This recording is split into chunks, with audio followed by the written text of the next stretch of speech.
สบายดีป้าลุง นี่ก็สะฮงกับมาบ้านคือเก่าเนาะพี่น้องเนาะเบิ่งซิวก็เฮ็ดตึดโกนอยู่อันนั้นบางอย่างอย่าเผาเฮ็ดเบิ่งเจแล้วสิให้สิมารีวิวไอ้อ้วนเนาะเพิ่นสิแก้อันแนวดับกลิ่นอันดับอันนี้อากาศปรับอากาศเนาะ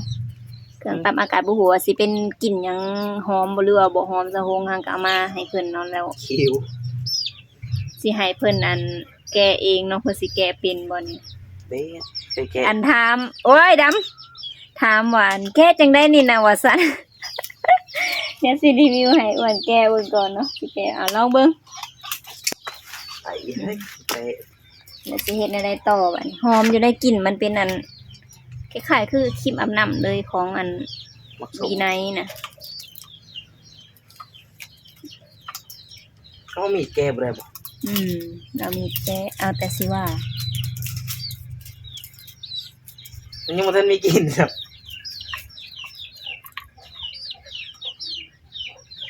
อยากเอาตัวทำไมเป็นตาสิได้เบิ่งอยู่บ่ยอมหับมาโลดว่ายอมแล้วก็เว้ามาโลดว่ายอมแล้วสิแก้ให้เอาแก้ของลุยมันจะได้แก้ของลุยมันคือง่ายกว่านี้วะเอาดึงบาดเดียวก็ไม่ว่ายอมบ่ยอมแล้วอ่ะสิยอมพอดีสิแก้ให้โลดนี่นะมันได้ค่อยมาสิแก้ให้นะแก้อะไรจับมาจับฮึบเดี๋ยวข้าจะแปลงร่างเองเขาบ่อยากเอาน่ะออก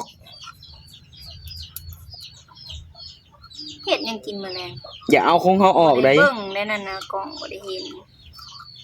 แกงไก่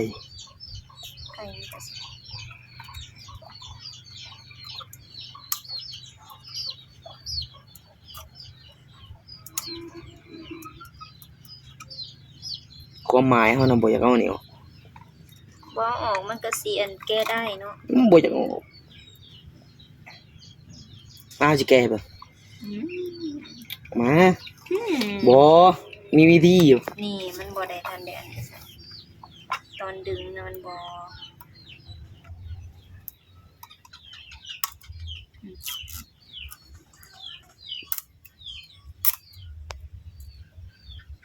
มือเขามันอยากสั่นนี่เด้มันก็หอมแล้ว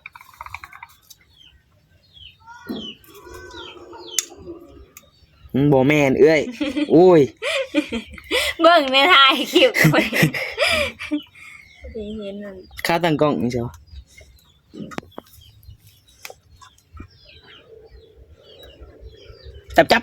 จับนี่จับมาโอ้ยมาแก้ทางพี่นี่ หมุนบ่ได้โอ้ยบ่มีแฮงหมุนเนาะได้แล้วบ่บัดนี้โอ้ยเอาแกงโง่สิหอมบ่หอมแล้วก็เฮ็ดได้หอมเนาะกินมาเอาไปลองอยู่ห้องบ่ได้ซื้อเอาไปลองอยู่ห้องซั่นก่อนมา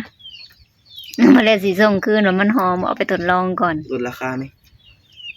กลิ่นหอมอะลิเนาะเบิ่งสิให้อันป้าลุงดมเบิ่ง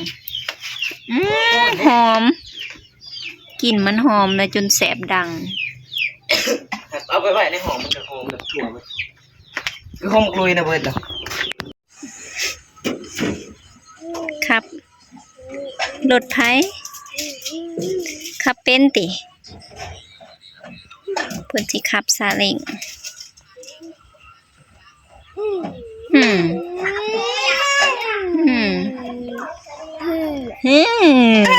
โอ้ยันได้อย่า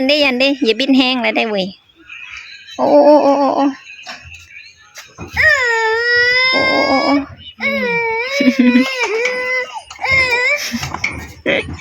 เดี๋ยวบินแห้งแล้วได้ยันดิใครขี้ดื้อเอาลุงสิหายเอาเช็ดไปนำเด้อโอ้ยป้ายันหลุด เอาแพรมาเสร็จอันนั้นนั่งให้น้องเนี่ยขึ้นมาดำสิไปน้ำบ่ขึ้นมาคันสิไปนะ เช็ดให้น้องนะเพิ่นเสียขี้หมกให้กัน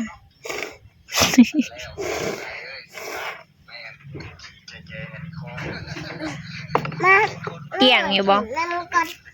เฮ็ดหยังก็มาหน่อยนี่แซ่บ้าไปเอามาหน่อยมันกินข้าวบ่จังนั้นน่ะ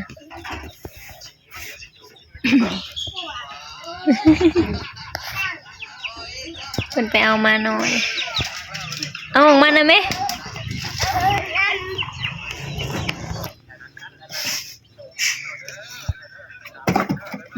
เอามาหน่อยมาหลินแล้วให้เราให้เอามาบ่ถามเราดู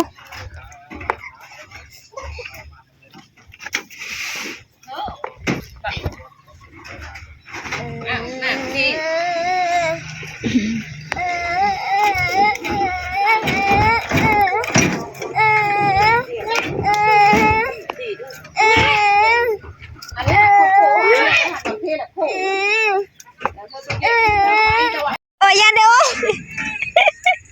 พะงามอยู่ไปเสยอย่าอยู่ตะกี้มันอยู่พุ่นมาหัวที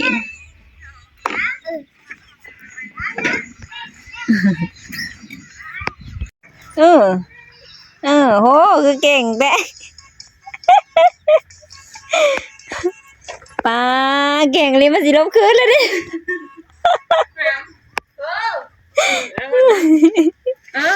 อยู่ตั้งแต่พี่หอดพวกหนึ่งนี่อยู่เฮา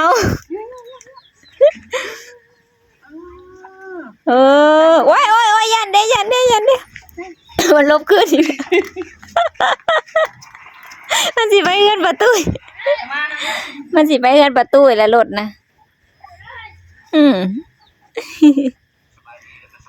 เก่งเด้อพอแล้ว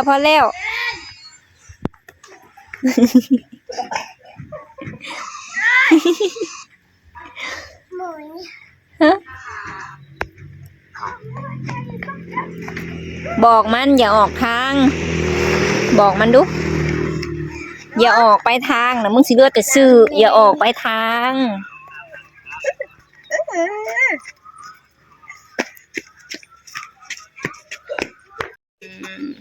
นกเนาะสิปีกอันใส่ผักสะไลผักไซบ้านอันไอ้ปามเพิ่นเอิ้นผักไซเนาะพี่น้องบ้านเซาฮงเอิ้นผักสะไลเถียงกันมื้อน่ะ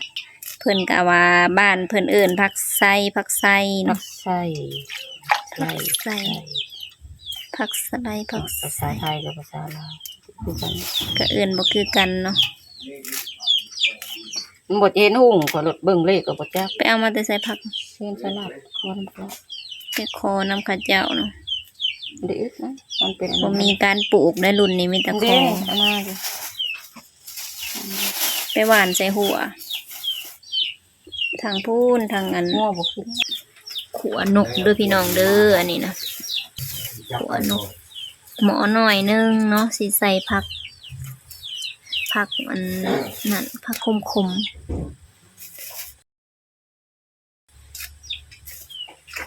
นกยังก็นกกดขัวนกกดใส่ผักสะไลผักใส่ดิหมากมันลงไปแล้วนกกระปูดมันสิห้องเสียงโอ๊ะรถอยู่ในอันในป่านะเนาะ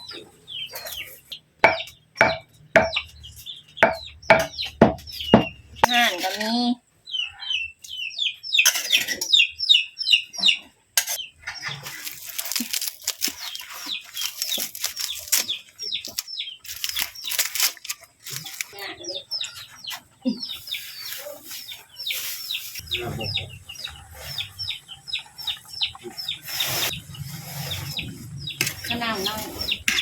พอดีแล้วน้ำลายมันสิบ่แซ่บพี่น้องขัวนกอูดนกอีดใส่เบิดซื้ออย่างคล้ายๆขัวนูเลยแต่ว่าอันนี้มันสีแบบว่าบ่ได้ใส่น้ำมันเนาะแบบว่าน้ำก็หลาย ใส่ใบมะขามอ่อนน้ำหัวซิกเซอร์หัวข่าหัวซิงไคใส่สารพัดหัว ใส่ผักใส่หมี่เลยเนาะผักอัน อีหยังก็ผักบัวผักหอม สุกแล้วจ้า ให้โทรมา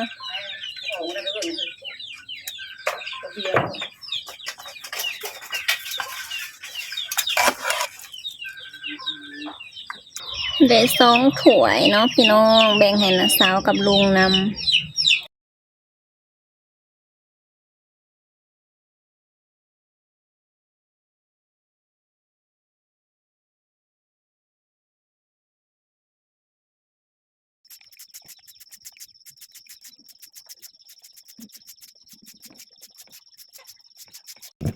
โอ้ว้าว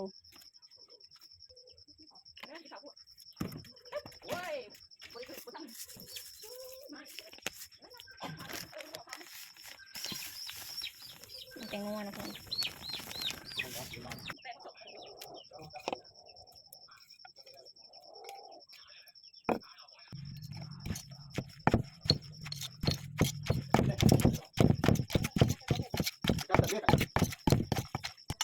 เรียบร้อยแล้วพี่น้อง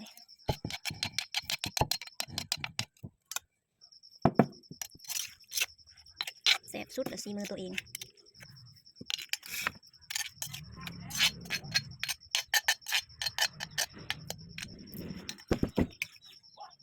พี่น้องกินน้ำกัน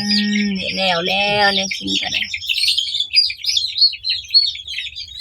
ตำแตงอันนี้แก้วเนาะ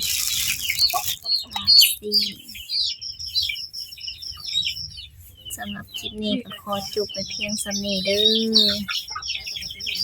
ถอกแก้วใส่ถ้วยก่อนพี่น้องแล้วคนละกาจับไก่เสียเอาไปปล่อยอยู่ไซนี่แหละอูกระถึกอยู่ไก่ติดผ้าก็เลยเสียออกหน้าไก่ก็เจ้าตายกองอยู่เนาะ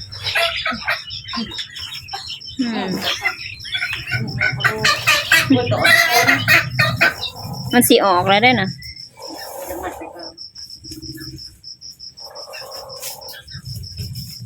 เพิ่นมีทรัพย์สมบัติเนาะเพิ่นก็รักษา